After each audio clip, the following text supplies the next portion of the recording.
అందరికీ శుభోదయం. ప్రస్తుతం మనం చెప్పుకోబోయేటువంటి పాఠం గద్య భాగంలోని రెండవ పాఠమైనటువంటి అర్థ విపరిణామం అనేటువంటి పాఠ్యాంశాన్ని గద్య భాగంలో అర్థ విపరిణామం అనేటువంటి పాఠాన్ని మనము చెప్పుకోబోతుంది. ఇక్కడ పాఠం పేరులో రెండు పదాలు ఉన్నాయి. అర్థ విపరిణామం అని మొదటిగా గుర్తుపెట్టుకోవాలి. ఈ అర్థంలో ఉన్నటువంటి మార్పులనే అర్థంలో ఉన్నటువంటి అర్థంలో వచ్చేటువంటి వ్యత్యాసాలనే అర్థ విపరిణామం. విపరిణామం అంటే మార్పు. ఏ మార్పు? అర్థంలో మార్పు రావడం అర్థ విపరిణామం, లేదా అర్థ పరిణామం, లేదా అర్థ విభాగం అని అంటారు. ఇవి తెలుగు భాషలో వచ్చినటువంటి మార్పులు చేర్పులకు సంబంధించి చాలా స్పష్టంగా తెలియజేస్తాయి. ఈ పాఠాన్ని స్ఫూర్తిశ్రీ అనేటువంటి ఒక రచయిత రాశారు. ఇది కలం పేరు.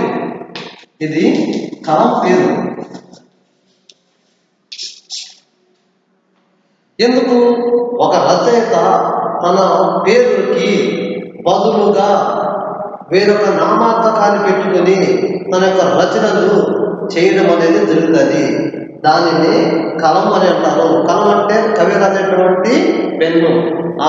రాసేటువంటి ఆ గ్రంథానికి లేదా ఆ కవితకి లేదా ఆ యొక్క రచయితకి మారు పేర్లని కొన్ని ఉంటాయి. మనకి ఇంటికాడ పిలుచుకుంటాం కదమ్మా, చిట్టి, చిన్ను అని. అలాగా మనం ఎలాగైతే ముద్దు పేరు పెట్టుకున్నామో ప్రతి ఒక్క రచయిత లేదా ప్రతి ఒక్క రచయిత్రి తను రాసినటువంటి ఆ గ్రంథానికి మారు పేర్లు పెట్టుకోవడం అనేది జరుగుతున్నది. అలాగా కవులకు తమ ఉన్నటువంటి కళలకి మారు పేరు పెట్టుకోవడం జరిగింది. కాబట్టి ఈ స్ఫూర్తి అయినటువంటి కలం పేరుతోనే రాశారు. ఈ అసలు రచయిత పేరేంటున్నాము, స్ఫూర్తిశ్రీ పేరేంటున్నాము, దోకల భాస్కరరావు గారు. ఈ దోకల భాస్కరరావు గారే స్ఫూర్తిశ్రీ అనేటువంటి పేరు మీద రాశారు. ఇలాగా ఆరుద్రకేమో అదే భగవంతుడు సదాశివదాస్ అనేటువంటి వ్యక్తికేమో ఆరుద్ర అని పేరు పెట్టుకున్నారు. అలాగా ఎన్నో కొన్ని కళలకే కొన్ని పేర్లు ఉన్నాయి. అలా ఈ దోకల భాస్కరరావు గారు స్ఫూర్తిశ్రీ అనేటువంటి కలం పేరుతో తమ యొక్క రచనలు రాయడం జరిగింది. ఇప్పుడు ఈ అర్థ విపరిణామం అనేటువంటి ఈ పాఠాన్ని ఎక్కడి నుంచి తీసుకున్నారు? ఈ దోకల భాస్కరరావు అనేటువంటి స్ఫూర్తిశ్రీ గారు ప్రస్తుతం ఈ పాఠాన్ని తెలుగు భాషా చరిత్ర అనేటువంటి ఒక గ్రంథంలో ఈ అర్థ ప్రకరణం అనేటువంటి విభాగం నుండి ఈ అర్థ విపరిణామం అనేటువంటి అంశాన్ని తీసుకున్నారు. అయితే ఇక్కడ తెలుగు భాషకు వచ్చేటప్పటికి అద్భుతంగా ఈయన ఎవరంటే మన కాళిదాసు రఘువంశంలో ఒక శ్లోకాన్ని చెబుతాడు. ఎందుకు అంటే ఆయన రాసిన ప్రతి ఒక్క రచయిత కూడా తన రాసినటువంటి తన గ్రంథాలని రాసినప్పుడు కొన్ని 56 తెలుగు పదాలని క్రోడీకరించి రాయడం అనేది జరుగుతున్నది. ఆ యొక్క శబ్దాలు ఏ విధంగా కవి ఉపయోగించుకున్నాడటువంటి అంశాన్ని ఇక్కడ రఘువంశంలో కాళిదాసు సంస్కృతంలో రాశాడు. సరే విందామా? వాగర్ధావివ సంతృప్తౌ వాగర్ధ ప్రతిపత్తయే వాగర్ధావివ సంతృప్తౌ వాగర్ధ ప్రతిపత్తయే జగతః పితరౌ వందే పార్వతీ పరమేశ్వరౌ జగతః పితరౌ వందే పార్వతీ పరమేశ్వరౌ అని అని కాళిదాసు రఘువంశంలో మొట్టమొదటి శ్లోకము ఆయన రాశారు. దీని భావం ఏంటంటే, శబ్దాలకు ఆధీనమైనటువంటి భోళాశంకరుడు తను మోగినటువంటి డంకం నుండి శబ్దాలు అనేవి రావడం అనేది జరిగిందని మన వైకంఠకారులు చెప్పడం జరిగింది. శివుడి యొక్క మోగినటువంటి డంక నుండి శబ్దాలు అదేవిధంగా రావడం జరిగింది. అవి దాని తర్వాత కాలంలో మహేశ్వర సూత్రాల కింద రూపింపబడ్డాయి. ఆ మహేశ్వర సూత్రాలు ఏది ఉన్నాయో అవి మన తెలుగు భాషలో అక్షరాలు అని చెప్పడం జరిగింది. అలా ఈ కాళిదాసు గారు ఏం చెప్తున్నాడు అని అంటే, తాను ఏం చెప్తున్నాడు, జగత్తుకు తల్లిదండ్రులైనటువంటి ఎవరు ఇక్కడ వాక్కు అర్థము ఎంత బాగా చెప్తున్నాడో, జగత్తుకు తల్లిదండ్రులంట ఎవరు అని అంటే మన యొక్క మాట, మన యొక్క ఆ పదంలో ఉన్నటువంటి అర్థము రెండు కూడా జగత్తుకు తల్లిదండ్రులంట అనేటువంటి ఈ అర్థము వాకు కూడాను ఒకదాని వెంట విడిచి ఎలా ఉండకుండా కలిసి ఉంటాయో, అదేవిధంగా అర్ధనారీశ్వరుడైనటువంటి శివుడు పార్వతి కూడాను ఒకరినొకరు వదలకుండా ఎలా ఉంటారో, ఆ పరమేశ్వరులను శబ్దాలు, ఆ శబ్దాల యొక్క అర్థాలు ఇవి జ్ఞానాన్ని సిద్ధించుకోవడానికి నేను అర్హుణ్ణి అవ్వాలని నేను మనస్ఫూర్తిగా కోరుకుంటున్నానని నమస్కారంతో కాళిదాసు ఈ రఘువంశంలోని మొట్టమొదటి శ్లోకం కింద ఈ వాగర్ధావ్య సంతంతో వాగర్ధ పట్టుదొక్కుతాయి.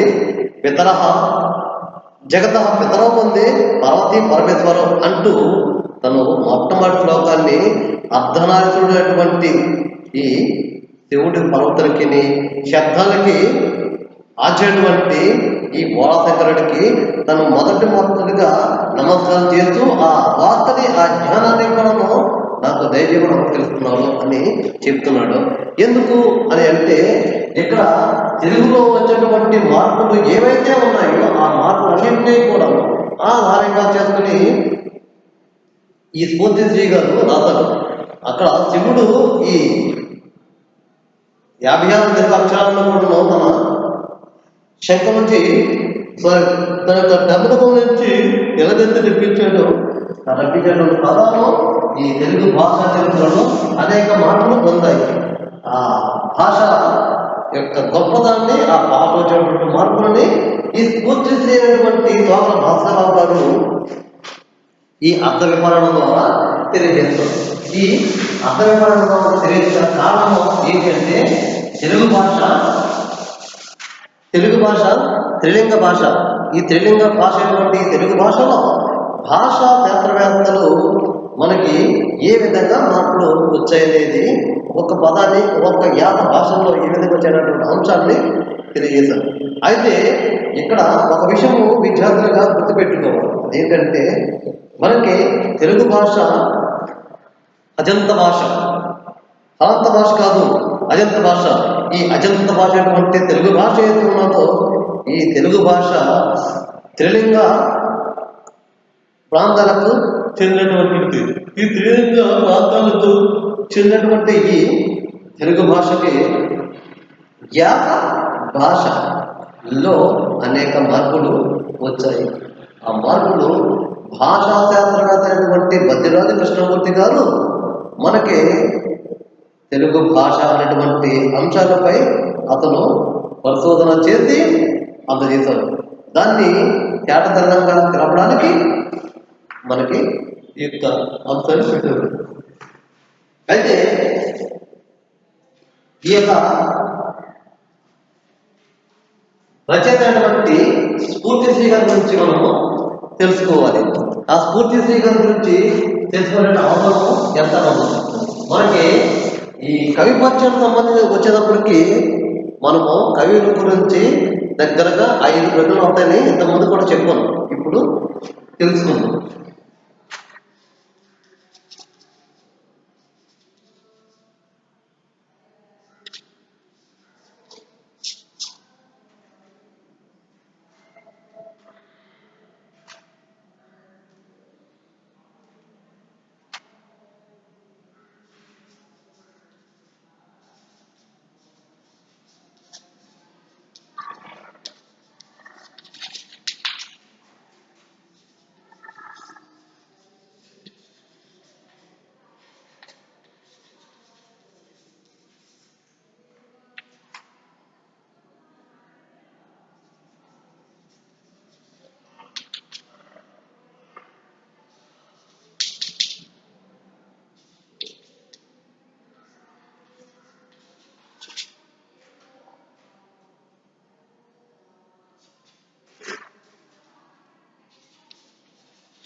ఇది చూడమ్మా, ఇక్కడ మన పూర్తిశ్రీ అని అనబడేటువంటి కవి అసలు పేరు తోక భాస్కరరావు. ఈయన యొక్క జన్మ 5/9/1928లో ఈయన కాకినాడ గ్రామంలో జన్మించారు. ఈ స్ఫూర్తిశ్రీ యొక్క తల్లిదండ్రులు వీరయ్యమ్మ, బుచ్చిరాజు. విద్యాభ్యాసం కాకినాడ పిఠాపురం రాజావారు కాలేజీలో చదువుకున్నారు. ఆ తర్వాత ఆంధ్ర విశ్వకళా పరిషత్తులో బిఏ ఆనర్స్ ఈయన చదివాడు. చూసారమ్మా, పూర్తిశ్రీ అతని పేరు తోకల భాస్కరరావు.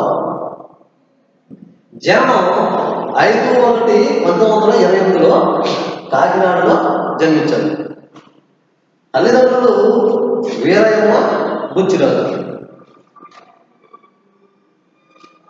విద్యాభ్యాసం కాకినాడలోని పిఠాపురం రాజావారి కళాశాలలో ఈయన చదువుకోగా బిఏ ఆంధ్ర విశ్వకళా పరిషత్తు వైజాగ్ నుండి బిఏ ఆనర్స్ ఈయన పూర్తి చేశారు. ఎందుకు ఈయన గురించి చెప్పుకోవడం అవసరం ఏంటి అంటే, కవి పరిచయంలో కవి యొక్క వివరాలు చూస్తున్నారు కదమ్మా. కవి యొక్క వివరాలు, కవి యొక్క జన్మదినము, ఆయన ఏ గ్రామంలో తల్లిదండ్రులు, అదే విద్యాభ్యాసము, ఇలా 1/1 చెప్పుకుంటూ రావడం జరుగుతుంది. అయితే ఈయన చాలా సరళమైనటువంటి పద్ధతులతో ఈయన రచనలు చేయడం జరిగింది.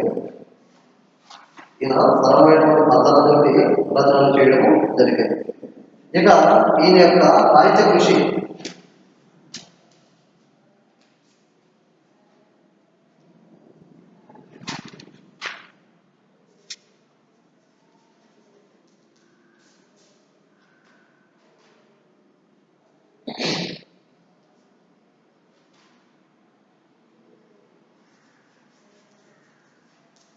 భోజుడు రాసిన సరస్వతి,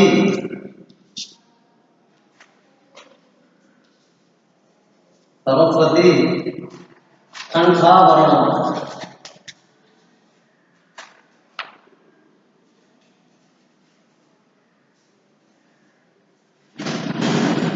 తెలుగు వ్యాఖ్య,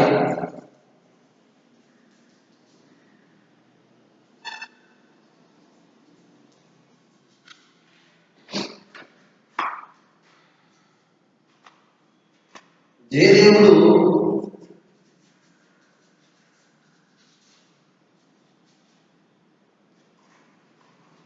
చంద్రావతలకి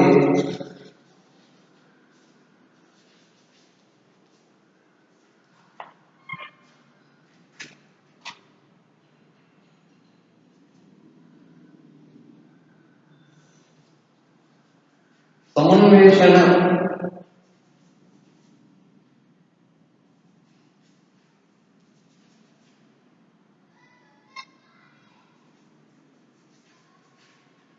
వ్యాఖ్య 2, 3, క్షేమేంద్రి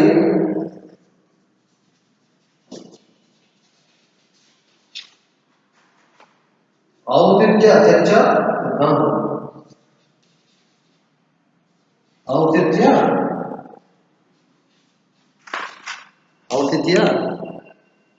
సిద్ధాంతానికి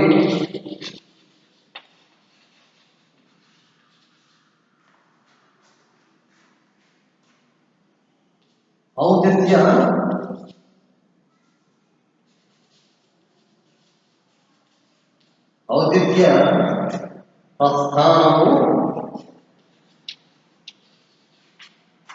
ప్రస్థానము, చారిత్రక సమీక్ష.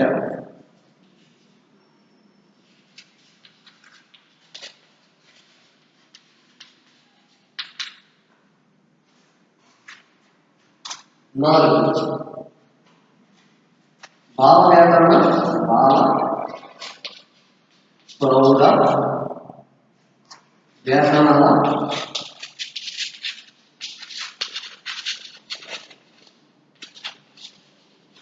వ్యాఖ్య 5. తెలుగు భాషా చరిత్ర.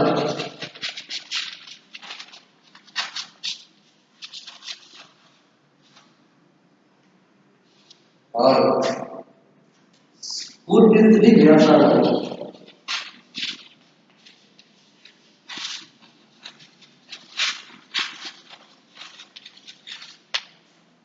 ఇవి చూడనా, ఈయన రాసినటువంటి ఎవరు స్ఫూర్తి శ్రీ అనబడేటువంటి తరిగల భాస్కరరావు గారు తాను రాసినటువంటి 5 గ్రంథాలు కూడా మొదటి 5 కూడాను సంస్కృత భాష శాస్త్రంపై సంస్కృతంకు వచ్చినటువంటి గ్రంథాలను తెలుగులోకి వ్యాఖ్యానం చేశారు. సంస్కృతంలో ఉన్నటువంటి గ్రంథాలు తెలుగులో వ్యాఖ్యానం రాశారు. అందుకు స్ఫూర్తిశ్రీ గారు ఎక్కువగా వ్యాఖ్యానాలపైనే రాశారు. వీటిని గుర్తుపెట్టుకోవాలి. బోధుడు సంస్కృతంలో సరస్వతి కంఠాభరణం అనేటువంటిది ఒక గ్రంథం రాశారు. ఈ సరస్వతి కంఠాభరణం అనేది చాలా అద్భుతమైనటువంటి గ్రంథం. మనకి అలంకారిక శాస్త్రజ్ఞులు ఎవరైతే ఉన్నారో వాళ్ళందరూ కూడా ఇది మొదటిగా రాబడినటువంటి గ్రంథం. ఈ సరస్వతి కంఠాభరణాన్ని తెలుగులో వ్యాఖ్యానం చేశారు ఈ స్ఫూర్తిశ్రీ అనబడేటువంటి తరిగల భాస్కరరావు. ఇక 2 జయదేవుడు చంద్రబాబు కదమ్మ ఉపమాన చెంపమాన ఈ ఉపమానకారము ఉత్ప్రేక్షణ ధర్మం రూపకలంకారము ఇలాగ దగ్గరగా 180కి పైగానే ఉన్నటువంటి అలంకారంలో ప్రామాణికమైన గ్రంథము చంద్రాలోకం. ఈ చంద్రలోకంలో సంస్కృతంలోనే చాలా పేర్కొన్నటువంటి గ్రంథం. ఈ గ్రంథాన్ని తెలుగులోకి నమోన్మేషము అంటూ తెలుగులో వ్యాఖ్యానం చేశారు ఈ తరిగల భాస్కరం అనబడే స్ఫూర్తిశ్రీ. ఇక 3 క్షమేంద్రుడు ఔచిత్య సిద్ధాంతానికి. ఇక్కడ ఔచిత్య సిద్ధాంతం అయితే ఏర్పడంలో ఇది సంస్కృతంలో కూడా ఒక అలంకారిక శాస్త్ర గ్రంథం. ఆ అలంకారిక శాస్త్ర గ్రంథాన్ని ఈ స్ఫూర్తిశ్రీ అనబడే తరిగల భాస్కరరావు గారు ఔచిత్య ప్రస్థానము చారిత్రక సమీక్ష. ఇక ఔచిత్య ప్రస్థానము చారిత్రక సమీక్ష అంటే అసలు క్షేమేంద్రుడు ఏ కాలం వాడు అతను అనేటువంటి ఈ ఔచిత్య సిద్ధాంతానికి అతను చారిత్రక సమీక్ష రాస్తూ వచ్చాడు. అంత గొప్పగా ఉన్నది. ఇక మనకి తెలుగున్నటువంటి 4 భావ వ్యాకరణము చలేశ్వరి గారు, ప్రౌఢ వ్యాకరణము భోజనపల్లి సీతారామ శాస్త్రి గారు ఈ గ్రంథాలకి వ్యాఖ్యానం రాశారు ఈ స్ఫూర్తిశ్రీ గారు. ఇక 5 తెలుగు భాష చరిత్ర. చెప్పగలమా తెలుగు భాష ఇప్పుడు పుట్టింది, దాని యొక్క మనుగడ ఏ విధంగా సాగింది, తెలుగు భాషకి ఉన్నటువంటి ఆ పదాలు ఎప్పుడెప్పుడు ఏ పదము వాడబడింది, ఏ పదాలు వాడారు, 1వ శతాబ్దంలో 11వ శతాబ్దం నుంచి మొదలైనటువంటి చారిత్రక ప్రస్థానం తెలుగు యొక్క ప్రస్థానము, దాని తర్వాత ఏ పదాలు వాడారు, అసలు తెలుగు యొక్క గొప్పతనము, అసలు గాథసప్తపదిలో ఏ యొక్క తెలుగు పదాలు వాడారు, అమ్మ పట్టణం అంటూ వాడారు కదమ్మా. ఇలాంటి పదాలన్నీ కూడాను అసలు మొదటి శతాబ్దంలో ఏ విధంగా బాలుడు గాథా సప్తశతి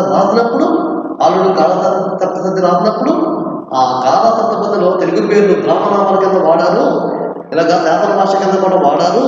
అలా వాడినప్పుడు ఈ తెలుగు యొక్క ప్రస్థానం ఏ విధంగా జరిగింది అనేటువంటి అంశాలు ఈ తెలుగు భాషా చరిత్ర ద్వారా తెలుసుకోవచ్చు. అందుకు ఈ ప్రస్తుత పాఠం కూడా ఇందులోనే తీసుకోబడింది. ఇక 6 స్ఫూర్తిశ్రీ అనబడే తరిగల భాస్కరరావు యొక్క ఈయన వ్యాసాలు అనేక రాశారు. ఆ అనేకం అనేవి మొత్తం అన్ని కూడా ఇందులో ఉన్నాయి. అయితే ఇప్పుడు స్ఫూర్తిశ్రీ గారి యొక్క విశిష్టత.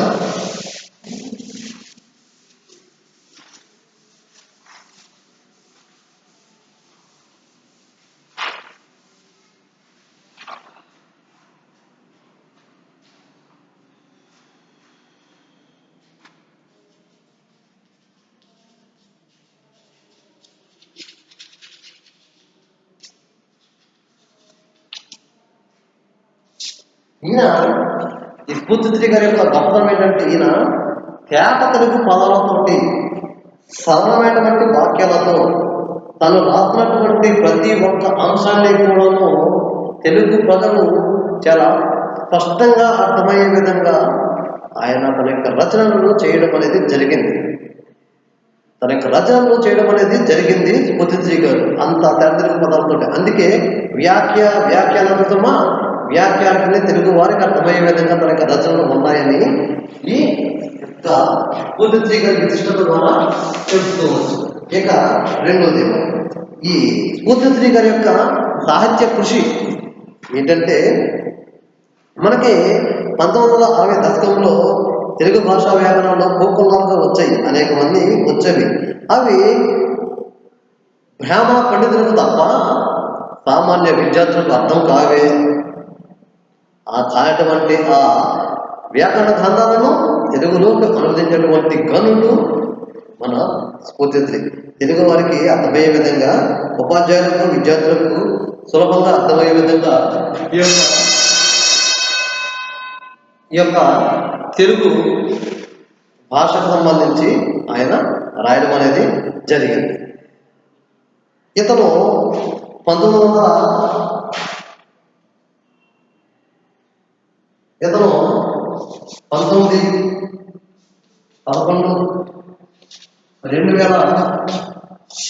చనిపోయాడు.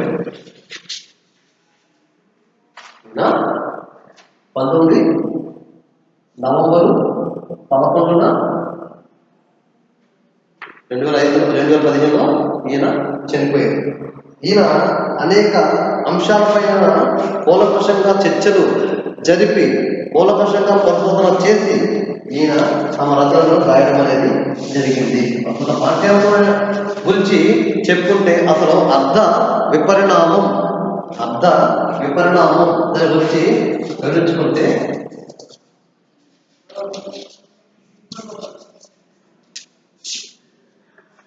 విపరిణామాన్ని చూసుకుంటే అర్థాలు వచ్చేటువంటి మార్పునే అర్థ విపరిణామం అంటారు. పదాల అర్థాలలో మార్పులు ఎందుకు జరుగుతాయి అనే అంశాలు ఏది ఉన్నాయో ఈ పాఠం ద్వారా మనము తెలుసుకోవాలి. అసలు అర్థంలో మార్పులు జరుగుతాయి. అర్థంలో ఉన్నటువంటి మార్పులు, పదాలలో ఉన్నటువంటి మార్పులు, పదాలకి అర్థంలో ఉన్నటువంటి మార్పులు ఏవైతే ఉన్నాయో అవన్నీ కూడా ఇప్పుడు మనము తెలుసుకోవాలి అనేటువంటి అంశాలను మనము ఇప్పుడు గుర్తు చేస్తాం. గద్యభాగంలో మొదటి పాఠము.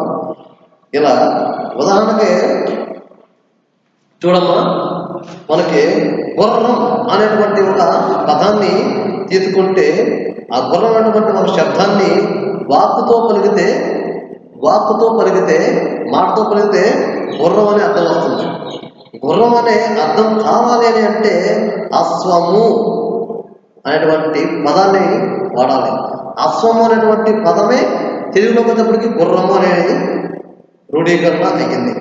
అంటే శబ్దము లేకపోతే అర్థం రాదు. అసలు శబ్దం ఉండాలి కదా, అశ్వం అనేటువంటి శబ్దం ఉండాలి కదా. ఆ శబ్దం లేకపోతే గుర్రం అనేటువంటి పదం రాదు కదా. అలాగా అర్థము కావాలంటే శబ్దము ఉండాలి. అదే విధంగా పార్వతీ పరమేశ్వరులు ఎలా విడదీయాలని విధంగా అర్ధనారీశ్వరులుగా వాడు ఎలాగైతే ఉన్నారో, ఆ శబ్దము అర్థము కూడాను ఈ తెలుగు భాషలో విడదీయరానిటువంటి పదాలుగా అవి ఉద్భవించాయి. పార్వతీ పరమేశ్వరుల వలె ఒకదానికి ఒకటి కలిసి ఉంటాయనేటువంటి అంశాన్ని ఈ యొక్క అర్థ విపరణం ద్వారా తెలియజేశారు. అవన్నీ కూడాను మనము ఈ పాఠం ద్వారా మనము తెలియజేసుకుంటాము. అసలు ఏమేమి ఉన్నాయి అనేది చూసుకుంటే, ఆ అర్థ విపరిణామంలో మొత్తం చాలా విభాగాలు ఉన్నాయి. మనము బ్రీఫ్గా చూసుకుంటేనేమో 4-5 ఉంటాయి. మనము సుదీర్ఘంగా తీసుకుంటే దగ్గరగా 16 విభాగాలు ఈ అర్థ విపరిణామంలో ఉన్నాయి. అందులో అర్థ సంకోచము,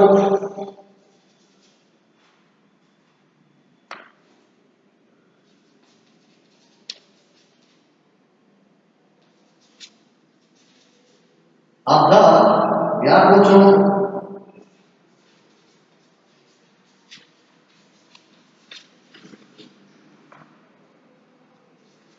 అర్థ సౌమ్యత, అర్థ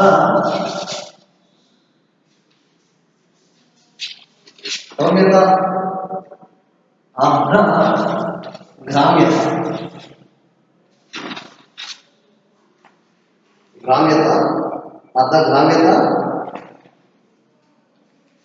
మరికొన్ని సాంకేతికత.